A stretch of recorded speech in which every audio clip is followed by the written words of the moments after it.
In 2010, Moxi skates experienced a meteoric rise to fame.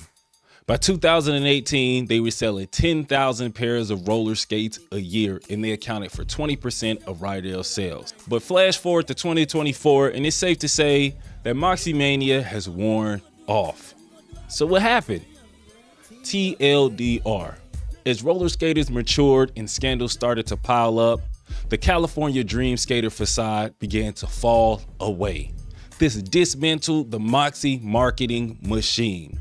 This, alongside increasing competition from other roller skate brands for the new roller skating market, chipped away at Moxi sales. This is the rise and fall of Moxi skates.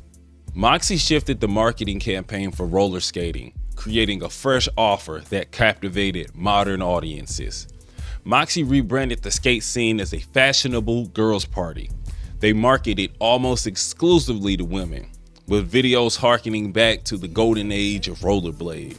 Happy, bright, and poppy California Dream skaters. In the past, a seasoned skater might get a pair of skates and wear it for a couple of years. They would get all the accessories that they needed and go to the rink a couple of times a week and put their bags under a bench. There's no need for a locker. You might know everybody or have somebody to watch your bag all night. This new age of skaters were hyper consumers. Moxis were like $400 Pokemon. You had to catch them all. Additionally, these skaters didn't have the support of a roller skating community. So to counteract that, they would buy more accessories. Pad sales went through the roof. You needed knee pads, elbow pads, wrist guard, a helmet, and sometimes even butt guards. The Moxi shop became an iconic destination for roller skaters, driven by its presence on YouTube. As Florian Hyde and Scott Peterson described in the article, "Not Your Mom's Kicks." In late 2013, Stein sells the shop to her skate friend, Shayana M. I'm gonna call her Shania M. I ain't gonna trip on this one. A skater known in the scene as Pigeon, to focus on building the Moxi brand. We wouldn't know what each other was doing, and we'd all end up at the shop like, oh, we're all here? All right, let's go hang out. Let's go hang, let's go skate, said Vice. The number of Moxi skates sold grows every year thanks to retailers like Urban Outfitters and Dolls Kill, its own web shop, and skating rinks that rent Moxis to guests.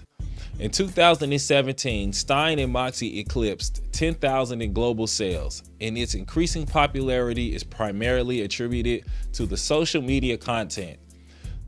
Stein uploads videos of skate outs to YouTube, then come tutorials for skating tricks and tips for beginners.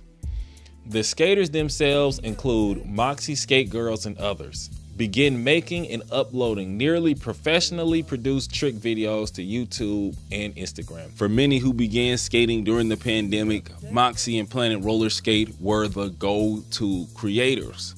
From the perspective of this new audience, Moxi revived roller skating. 2020 was a breakout year for Moxi, but it was also the beginning of the end. When the pandemic first hit, Moxi sales skyrocketed. Moxi marketed towards the demographics that would flood into roller skating, so they were primed to benefit from the TikTok explosion. There were numerous reports of the roller skating revival, many of which prominently featured Michelle Stein and Moxi as the ones to resuscitate the long-forgotten art. With this coverage came a rise in demand and the first signs of trouble for the company. In the beginning of the pandemic, we were able to deliver within 1 to 2 weeks, but now people are waiting 8 to 10 weeks. The problem became so infamous, the Wall Street Journal wrote an article about the delays, and people created a subreddit to express their grievances. Yet sales continued to soar.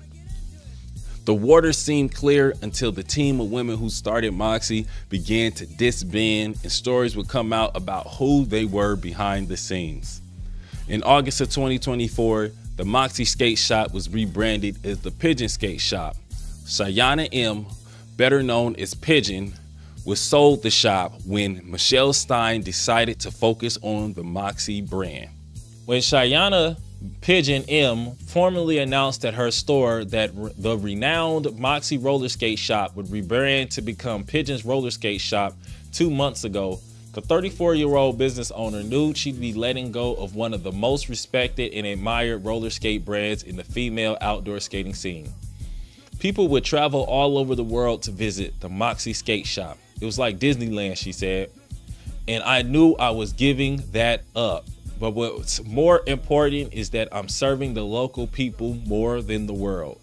Speaking to the relationship between roller skating brands and their brick and mortar counterparts, the former helps spread interest in the sport while the latter nurtures the culture and community. As Moxi as a brand matures, more and more of their influencers stop being exclusively Moxi. And if they still had a Moxi store and going to the Moxi store was like going to Legoland still, it'd be a completely different vibe. It'd be a completely different marketing scheme. Then the unthinkable happened.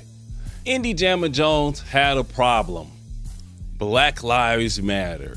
Someone posted about the Black Lives Matter protests inside of the group and the comments were deleted. When questioned, Indy said that it was too political and she wanted to open up an adult conversation section to discuss political matters. Well, people were quick to point out that they would often discuss misogyny and gatekeeping inside of the group. Indy apologized, but people were extremely skeptical. After the incident, many roller skaters distanced themselves from the Planet Roller Skating brand. Everyone skate inspos had to choose a side. This also created a divide in the community. A large portion of the skate community agreed with Indy. People was like, okay, I get it. Hey, she made a mistake. How can we say that somebody who's more popular than Dirty Deborah is canceled? Who canceled her? But Planet Roller Skate stands for inclusivity. Indy's response would lead to many people canceling her outright, and it pushed several skaters to distance themselves from the Planet Roller Skating brand. Well, now Moxi had a problem. Planet Roller Skate was like the Wu-Tang Clan for the new age of roller skaters. All of the popular California roller skaters would congregate inside of the group and cross-promote. And Indy Jamma Jones was the most popular skater. So with Indy Jamma Jones separated from the group, the entire marketing machine took a hit. Soon, skaters took offense to Moxi's language on their About page. I love roller skating so much that I decided that I was going to bring it back for everyone. Specifically taking credit for the revival of roller skating. Then a series of pictures featuring Stein and Friend supposedly mocking African-American culture surfaced, forcing Stein to make a public apology. But wait! There's more! A story emerged that Moxi cut out XOXO Bonsai, an Asian American woman, out of the business and never paid her for her PR work. Moxi was all right when it was all white, but stuff started getting funny when we talked money. Despite signs of trouble, Moxi continued to grow. Moxi had been branching out for years, teaching camps and running workshops in secluded suburbs.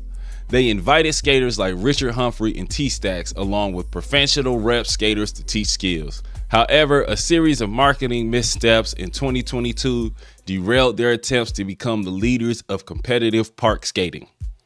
In 2022, roller skating business owners partnered with Blade Cup, an established inline competition, to create a quad skating heat. This event had the potential to unite the two communities. However, controversy erupted. All the quad events at the Spring Cup were mixed. Montre, being a sponsored quad skater, entered himself into the advanced street comp. Registered, paid, gets himself into the final, puts on a good show, loads of amplitude, loads of really good tricks in there. I'm not a gambling man, but in this situation, if I had to risk my money, I'd be putting it on Montre. Now allegedly, looking at his stories, Montre was told he actually won the thing. Allegedly, he was then told he couldn't win because the roller skating community would be, you're telling somebody based on an opinion that what they've done isn't worth as much as if this person wins. An official article by Dog Days confirmed the story.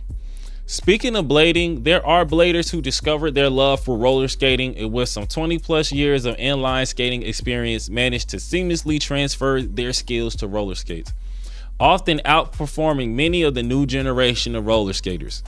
Seeing them sign up for the competition made some people uncomfortable, but this community is widely admired for its diversity. We cheer for and encourage each other. But here's the thing.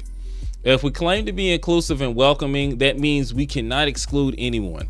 Will bladers with many years of experience put on quads and take medals? Probably. Or as Carlos Hernandez put it, gatekeeping is not cool. These skaters are also giving to the community and enjoying skating. We welcome them and acknowledge their level, but as soon as there's competition, they don't feel accepted because they are at another level in contrast to the newer generation of quad skaters. Hey, yo, I know that you won. I know that you won, but we're kind of trying to sell something here, and it'd be difficult to sell it. Cheating Montre highlighted Moxi's for us, by us mentality, revealing an agenda to celebrate certain skaters. The fallout forced park skaters to confront the biased decision, admitting that the quad skaters in Moxi's marketable bubble didn't deserve the leadership role. In fact, if inline skaters laced up and put in 6 months of work, they would go. The Moxi pixie dust had worn off. Many roller skating companies developed direct competitors to Moxi skates as well. Many of these skates retailed at $100 to $300 cheaper than the Moxi skates. Moxi remained relevant with their strong cross-marketing campaigns. Well, in 2023, they jumped the shark. Moxi did the unthinkable. They partnered with skateboarders. In the 1990s, skateboarders ran an anti-inline skating campaign. The crazy part about this campaign is it actually worked. An homophobic joke killed you. And what's the hardest thing about rollerblading? Telling your parents that you're gay. That one little joke, the whole thing went away. I never understood it. It changed public opinion on inline skating, and it shamed a lot of roller skaters out of the park. Well, by partnering with skateboarders, they spit in the face of their longtime supporters. The creator director for Phantom worked on Big Brother Mag and has a history of bashing roller skaters.